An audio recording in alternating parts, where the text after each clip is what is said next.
नमः। ओम ऐ सरस्वत्यै नमः। परम ऋषिभ्यो नमः।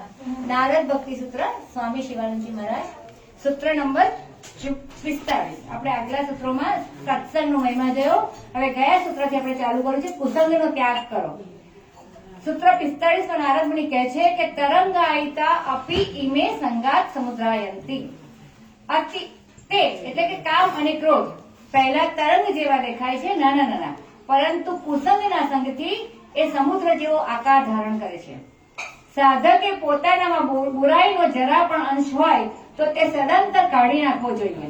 જેવી રીતે રાખમાં ઢંકાયેલો અગ્નિ પવન ફૂંકાવાથી ગમે ત્યારે મહાન રૂપ ધારણ કરે છે, તે પ્રમાણે ચિત્તમાં છુપાયેલી બુરી વૃત્તિઓ કુસંગથી મહાન રૂપ લે છે। આથી સાધકે હંમેશા સાવધાન રહેવું જોઈએ અને કુસંગથી દૂર રહેવું જોઈએ। જ્યારે નાના નાના તરંગના રૂપમાં હોય ત્યારે કામ અને ક્રોધને રોકવા શક્ય છે, પરંતુ જ્યારે તે મહાન સમુદ્રનું રૂપ ધારણ કરે છે ત્યારે તેનું નિયંત્રણ કરવું મુશ્કેલ છે અને અશક્ય બને છે। શરાબ લેવો, સામિષ ભોજન એટલે કે નોન વેજીટેરિયન ફૂડ, અસભ્ય સંગીત અને સિનેમા વગેરે કામને ઉત્તેજિત કરે છે। સામાન્ય આવકવાળા મનુષ્યો પોતાની આવકનો વધારે હિસ્સો આમાં ખર્ચે છે અને કરજદાર બની જાય છે। તેઓ તેના વિના રહી શકતા નથી।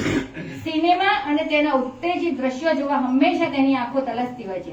આથી યુવાન વિદ્યાર્થીઓ ઉત્તેજિત બને છે અને આડે રસ્તે જાય છે। સિનેમાને ભક્તિનો દુશ્મન કહી શકાય, તેનો બહિષ્કાર કરવો જોઈએ। સ્વામી શિવાનંદજી મહારાજ કહે છે કે હું તો એવા મતનો છું કે બધી ફિલ્મો એક આધ્યાત્મિક કમિટીએ મંજૂર કરવી જોઈએ, ધાર્મિક ચિત્રો જ બતાવવા જોઈએ। દરેક વિચારશીલ માણસે આ બાબત પર વિચાર કરવો જોઈએ। સૂત્ર નંબર 46। હવે આપણો વિષય બદલાય છે, માયા કોણ કરી શકે। આપણે કુસંગના સૂત્રો પૂરા કર્યા, હવે માયા કોણ કરી શકે? તો કસ્તરતી માયામ, તો કહે છે કે યહ સંગમ ત્યજતી, યહ મહાનુભાવમ સેવતે, યહ નિર્મમો ભવતિ। કોણ કરી શકે છે માયાને? કોણ કરી શકે?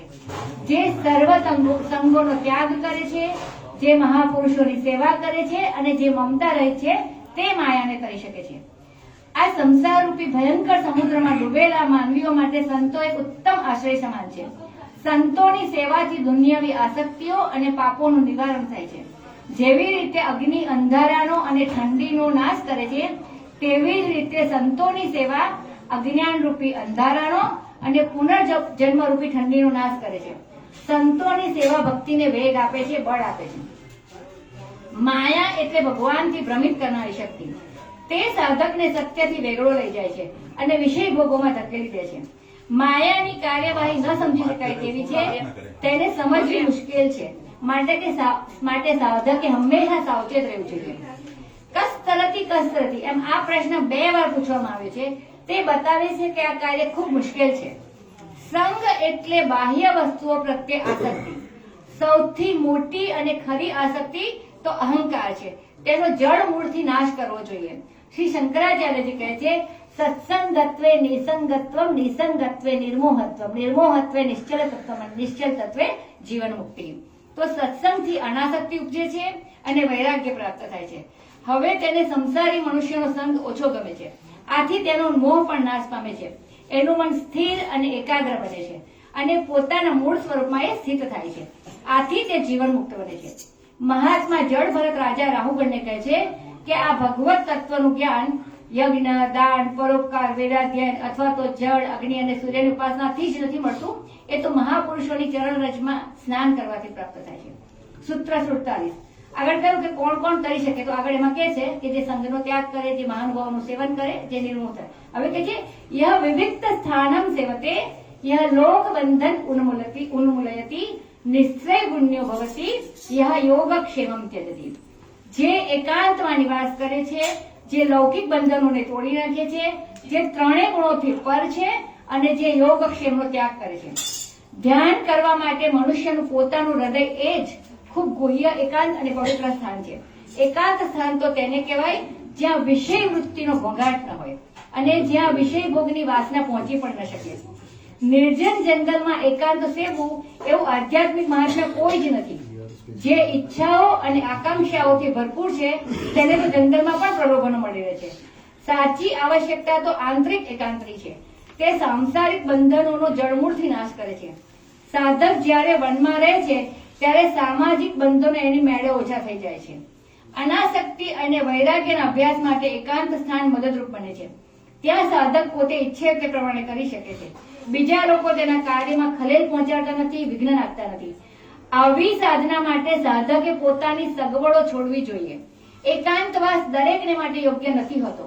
ઘણા તો એકાંતમાં રહેવાથી આળસુ અને પ્રમાદી બની જાય છે, થોડા ગંદા પણ બની જાય છે. સાધક સંસારમાં રહીને પોતાનો નૈતિક વિકાસ સાધી શકે છે. સંસાર એક ઉત્તમ શિક્ષક છે. આગળ વધેલા સાધકો માટે એકાંત યોગ્ય છે અને તેઓને લાભદાયક નીવડે છે. ભગવાન શ્રી કૃષ્ણ ભગવદ્ ગીતામાં એકાંત પર ભાર મૂકે છે. વિવિક્ત સેવી લઘુવાસી યત્વા કાય માનસઃ ધ્યાન યોગ પરો નિત્યમ વૈરાગ્યમ સમુપાસિતઃ. એકાંત અને પવિત્ર સ્થાનમાં રહેનાર, મિતાહારી એટલે કે ઓછું ખાઈને, મન, વાણી અને શરીર નિયંત્રણ કરનાર, દ્રઢ વૈરાગી, ધ્યાન યોગમાં પરાયણ એવા મનુષ્ય બ્રહ્મ સાથે એક્ય થવા યોગ્ય છે. ભગવદ ગીતામાં બીજું પણ કહે છે કે વિવિક્ત દેશ સેવિતમ અરતિઃ જન સંસદી.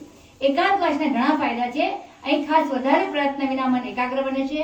દુનિયામાં તો ચારે તરફ ખેંચતાણ હોય છે. આથી નવા સાધકને પોતાના લક્ષ્ય પર એકાગ્ર કરવું મુશ્કેલ પડે છે. દુનિયામાં રહીને સાધક યોગ, ભક્તિ અને જ્ઞાન માર્ગે અમુક કક્ષા સુધી પ્રગતિ કરી શકે છે, પરંતુ તેનાથી આગળ વધવા માટે તેને એકાંત સિવાય વિના છૂટકો જ નથી. અહીં ઘણા લોકો રાજા જનક અને એકનાથના દ્રષ્ટાંતો આપે છે, પણ તેવા દ્રષ્ટાંતો આગળને વેડે ગણાય એવા ઓછા હોય છે. તેઓ યોગભ્રષ્ટ આત્માઓ હતા. તેઓ પૂર્વજન્મની તપશ્ચર્યાના કેટલાય આધ્યાત્મિક સંસ્કારો સહિત જન્મ્યા હતા, તેથી તેઓ એવું કરી શક્યા. ભૌતિક સ્તર, સૂક્ષ્મ સ્તર અને માનસિક સ્તર સુધી બંધન રહે છે. મહરલોક, જનલોક, તપલોક અને સત્યલોકમાં આગળ બંધન રહેતા નથી. સત્વ પ્રકાશયુક્ત ગુણ છે. રજસ ઉત્તેજિત કરનાર અને તમસ અંધકાર વધારનાર ગુણ છે. સત્વમાં શાંતિ અને પ્રકાશ, રજસમાં પ્રવૃત્તિ અને મોહ અને તમસમાં અંધકાર અને પ્રમાદ હોય છે. આ બધી શક્તિઓ જીવને સંસારમાં બાંધી રાખે છે. લોકમાં રજસ અને તમસ જીવને બાંધી નાખનારી શક્તિઓ છે. સાધના એટલે આ ત્રણેય ગુણોથી પર જવું છે, સત્વ, રજસ અને તમસથી.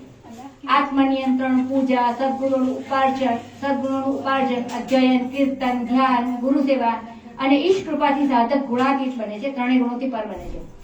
વિષય વસ્તુઓના સંગતિ હું અને મારુંની ભાવના વૃદ્ધિ પામે છે અને આ ભાવના દૂર કરવી મુશ્કેલ છે, પરંતુ સત્સંગથી મારું અને આપણું અને ઈશ્વરનું ભાવના આવે છે.